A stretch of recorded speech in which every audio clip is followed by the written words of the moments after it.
Bonjour mesdames et messieurs, moi c'est Coach Simon Ouedraogo. Ici dans cette vidéo, je suis là également pour vous donner des informations capitales pour votre avenir.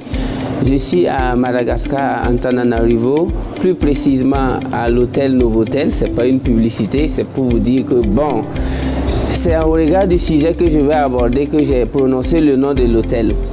Je parle à la jeunesse africaine et à toute la jeunesse. Quand je suis arrivé ici à l'hôtel, je pensais qu'on allait me demander mon niveau d'études. Je pensais que si je ne présente pas mes diplômes, je ne vais pas dormir. Mais je suis allé dans une suite magique sans qu'on me demande « tu as eu quel diplôme ? Tu viens d'où ?» Bon, c'est quand je remplissais les formulaires que j'ai dit que je suis burkinabé et que je viens du Burkina. Je suis en train de dire à la jeunesse africaine, si tu as plus de 16 ans et que ton père n'a pas d'usine, ton père n'a pas d'hôtel, ton père n'a pas de compagnie aérienne ou ferroviaire ou terrestre, je suis en train de te dire que l'école n'est pas ta place. Parce que l'école est réservée pour ceux qui ont un héritage, c'est-à-dire pour les Arabes, pour les pétroliers saoudiens. L'école, aller loin à l'école, c'est réservé pour ceux dont les parents et les arrière-grands-parents ont été des milliardaires. À ce moment, si tu vas décrocher un doctorat ou un master, bon, en cas d'échec scolaire, c'est-à-dire au cas où tu ne gagnes pas de travail, tu peux repartir te contenter de l'héritage de tes parents. Mais si toi tu es comme moi comme ça, quand je dis moi, ça veut dire beaucoup de choses pour ceux qui connaissent mon histoire. J'ai dû quitter l'école très tôt afin d'affronter la vie, entreprendre, m'auto-éduquer, pour que mon enfant puisse aller dans une école de 5 millions CP1 bien sûr. Et si au cas où il venait, ce n'est même pas sûr, au cas où mon enfant venait aller dans une université, suivez-moi de près, je suis en train de vous parler sur YouTube. J'ai déjà 2 enfants, Dieu merci, je les salue. Mais si vous voulez espionner moi, au cas où mon enfant va mettre pied dans une université, minimum là, c'est 50 000 $. Écoutez-moi bien et espionnez-moi jusqu'à ce que mes enfants grandissent. Si je n'ai pas 50 000 $ pour que mon enfant aille à l'université, il ne fera jamais ce qu'on appelle université. Parce que la comédie éducationnelle, nous en Afrique, on doit arrêter ça. Si tu n'as pas l'argent pour aller payer des éducations chères qui vont te garantir un avenir meilleur, mais il faut quitter. Il faut quitter pour investir. Aujourd'hui, on a des grandes sociétés d'investissement. On a la bourse, on a les bitcoins, on a les crypto-monnaies, on a le trading. Dès lors que tu sais lire et écrire, tu peux aller sur Google et puis faire du forex, auto-trading, tu apprends à trader et tu vas devenir riche. Et maintenant, tu veux aller t'éduquer là où tu veux. Je ne suis pas en train de vous dire d'arrêter d'apprendre, mais je suis en train de vous dire d'arrêter de perdre votre temps. N'ayez plus pitié à vos parents, parce qu'au début, les jeunes ont pitié de leur papa. Je vais te donner le bac et me chercher. Après, je vais te donner la licence papa. Après, maman a exigé que j'ai le master. Après, quand tu ramasses tout ça, tu reviens à la maison. Tes parents te disent merci pour avoir fait ça. Et puis tu dis, mais et alors? Ils te disent de regarder la télé ou du moins de postuler. C'est ton papa maintenant qui devient ton coursier. Il sort, il revient avec des nouvelles que quoi, il a entendu une entreprise qui veut quelqu'un, alors qu'il ne connaît personne là-bas. Donc ton papa plus tes professeurs, plus ta maman, plus tes oncles réunis ensemble ne peuvent pas te donner un boulot d'un salaire de 300 000. Ensemble. Donc cela veut dire que tu as perdu tout ton temps en ayant pitié de ces gens-là qui n'ont même pas d'entreprise. Donc, le message que moi je vais passer ici, soyez stratège. À partir de 16 ans, si tu sais bien lire et écrire, rentre dans la vie active, entreprends, deviens même vendeur ambulant comme moi si tu veux. Et surtout, investis dans les crypto-monnaies. Investis beaucoup ton argent dans le trading. Et tu vas voir, à 18-20 ans, tu as des milliards ou des millions. Maintenant, si tu as envie d'aller à l'école, vas-y. Parce que pour moi, en tant qu'Africain, on doit aller à l'école avec voiture. Si à 18 ans, tu vas à l'école avec ta voiture, si le prof dit des choses insensées, mais tu démarres ta voiture et tu rentres chez toi. Parce que si ce qu'il dit ne va pas te permettre d'avoir du carburant dans une semaine, tu te lèves, tu démarres ta voiture de 20 millions et tu rentres chez toi. Mais lorsque tu vas à 25 ans, tu vas à l'école à vélo, même si on te ment, mais tu es assis, comment tu vas faire? À 30 ans, tu vas à l'école à moto et tu ne peux même pas mettre le carburant de ta moto. Même si le professeur ment, tu es obligé d'écouter.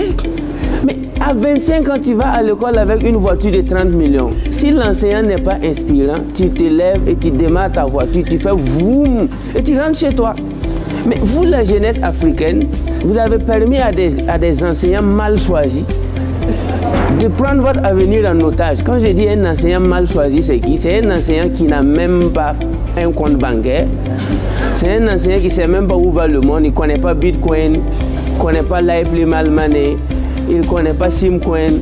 Quand tu lui demandes qu'est-ce que c'est que Forex, l'enseignant il est là, il se gratte. Il ne connaît même pas définir Forex. Donc, tous ces messieurs-là, c'est ceux qui ont pris votre avenir en otage. Moi, je les appelle les vampires de l'avenir de la jeunesse africaine. Et comme les Africains, les vampires de votre avenir, ce sont les enseignants qui ne se cultivent pas. Ils sont bleus, noirs.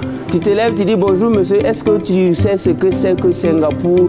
Est-ce que tu connais le marché boursier, les capitalisations boursières? Le gars, il te regarde comme ça. Il dit quoi? Capitalisation quoi? Ce monsieur-là, tu penses qu'il peut être responsable d'un avenir meilleur? Non. C'est pourquoi moi je m'adresse à la jeunesse africaine. N'ayez plus pitié des enseignants qui ne se cultivent pas. Les notes là, on sort un bic, on partage des notes à 1000 personnes, 18, 17. Mais c'est rare de personnes qui peuvent sortir une carte bancaire, partager 10 000 à ses étudiants. Moi je connais des enseignants, si tu parles bien, on te fait plus 5. Oui, toi, oui, plus 5. Oui, toi, plus 4. Mais il faut faire plus 5 bitcoins. Toi, tu as 2 bitcoins. Toi, je te donne 5 000 francs. Toi, je t'invite à Madagascar. Combien d'enseignants peuvent inviter les étudiants à voyager parce qu'ils l'étudient bien? Les notes là, c'est un bic et une feuille. Et puis on te fait plaisir sur le papier. Par la suite, la vie ne se trouve pas sur papier. C'est pourquoi les Saoudiens, les Arabes, les anglophones, les Américains, les Européens, ils ont d'abord assuré un avenir à leurs enfants avant leur naissance. Aujourd'hui, s'ils veulent que ces jeunes-là fassent des universités, on n'est pas sur les mêmes tempos en fait. Nous sommes en Afrique, le continent de toutes les possibilités. Jeunesse africaine, prenez votre avenir en main. Faites de sorte que vos enfants aillent dans des universités meilleures au cas où vous aimez les longues études. Sinon, ça ne va pas marcher. Mais le message aussi que je vous donne, c'est un suspense. La GCAP 4, si vous me connaissez également dans la GCAP, la GCAP 4 aura lieu. On avait annoncé ça pour le 2 mai, mais ce sera désormais le 9 mai. Donc, le 9 mai, comme je vous avais dit qu'un numéro utile vaut mieux qu'un Master 2, dans la vie, il faut voyager. Dans la vie, il faut rencontrer des grandes personnalités. Donc, je ne vais pas vous dire la personne qui va venir à la GCAP 4. C'est un invité spécial, un multimilliardaire que j'ai rencontré. Je pense même que c'est par son intermédiaire que je suis à Madagascar ici pour des grands business. On a pris des grandes décisions pour la jeunesse africaine. Ce monsieur va se déplacer à Ouagadougou pour la GCAP 4 le 9 mai.